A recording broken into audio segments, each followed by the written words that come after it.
Today, Illinois Senator Tammy Duckworth, who served in Iraq as a Black Hawk helicopter pilot, said this: victims are still in the water. The Black Hawk crew is still strapped into the cockpit. Families are mourning, and Trump is blaming DEI, suggesting our pilots and air traffic controllers don't deserve their jobs. We need compassion and leadership. Our president showed none. Joining us now is Democratic Senator Tammy Duckworth of Illinois. She's the top Democrat on the subcommittee for Aviation Safety, Operations, and Innovations. Senator Duckworth, thank you very much for joining us tonight, and thank you so much for joining us during our live breaking news coverage last night when this was all new to all of us. 24 hours later, what are your reflections on where we stand now?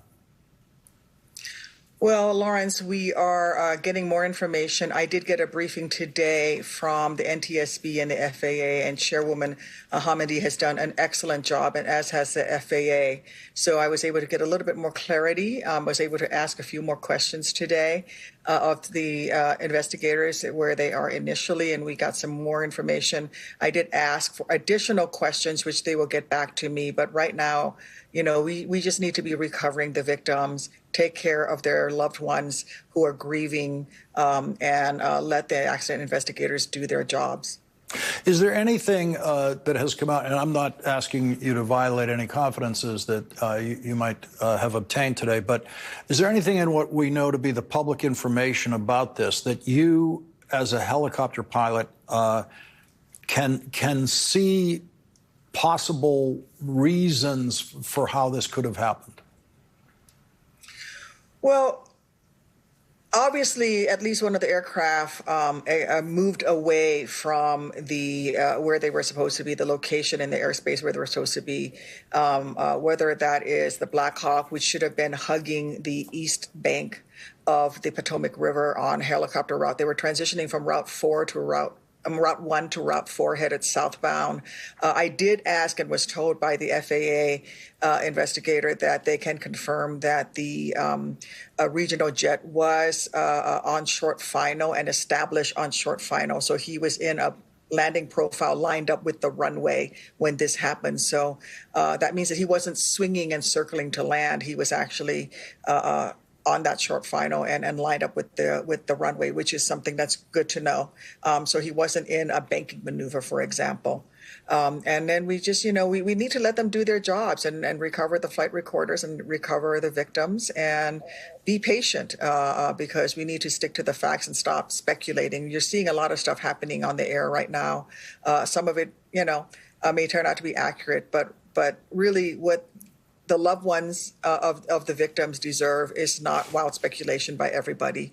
And we're certainly not going to learn the lessons that we need to learn to make air safety, you know, flying even safer if we spend too much time speculating on what happened. I just want to go over one more technical point with you, which I learned from you here last night, which is the Black Hawk helicopter has actually, those pilots have superior visibility to an airliner, which we all, I think, know the idea that we've all seen cockpits of airliners where it's just straight ahead and a little bit to the side, whereas the Black Hawk cockpit for the pilots has up, down, and sideways visibility. Yes, and they would have been looking for that aircraft because they were under visual flight rules, and they requested to use visual separation with the regional airliners. So all three pilots would have been keeping their eyes open to look for that landing aircraft. Yes, you're in a Black Hawk. You've got you basically are in a plexiglass bubble with plexiglass in the chin bubble, which is underneath your feet, with plexiglass above your head, and of course in the doors. And so you have very excellent visibility in the aircraft. Now they were over the Potomac, which is black and dark. They will have their peripheral vision going, where they can see the lights on the sides moving, and they can see the beacon from DCA. But in this instance, you know, again, we just, you know, some of the things we need to know is exactly where the Black Hawk was in terms of east-west over the Potomac, as well as height, what altitude they were at, because there's a hard deck there on that route.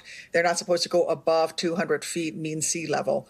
And so did this impact happen above that? And if it did, then, how did the Black Hawk get up into an altitude above where they were supposed to be? But we don't know. We don't know. And we just need to let the investigators do their jobs. Senator Tammy Duckworth, thank you very much for joining us last night and again tonight.